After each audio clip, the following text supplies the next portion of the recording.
আরে এতগুলা মনস্টারের বাচ্চা।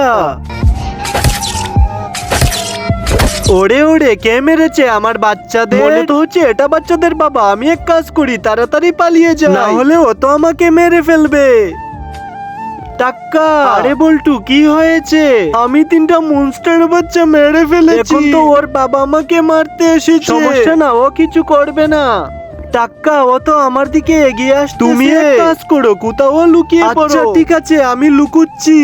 কোথায় লুকিয়ে আছিস? তাড়াতাড়ি বের হো। আইডিয়া। আরে বল্টু বলো। টাক্কা, ওকে তুমি মারতে পারবে না, কিন্তু আমার পিছন থেকে হয়তো ভাগাতে পারবে। আচ্ছা ওকে, ঠিক আছে। এবার তাহলে তুমি যাও। আপনারা যারা মহান আল্লাহ ও মদিনাকে ভালোবাসেন তারা ভিডিওটি লাইক করে চ্যানেলটি সাবস্ক্রাইব করে দিবেন। আর কমেন্টে এই পবিত্র নামটি লিখে যান। শুনো, তুমি এখান থেকে চলে যাও। আগে ওকে মেরে যাবো, আর তো কেউ। আয় তাহলে দেখে নেই। আরে ওরা দুজনে তো ঝগড়া লেগে গেছে। আমি এক কাজ করি, টাক্কাকে ফিরিয়ে আনি। টাক্কা, এখান থেকে চলে আয়। কোথায় গেলি? পালিয়ে?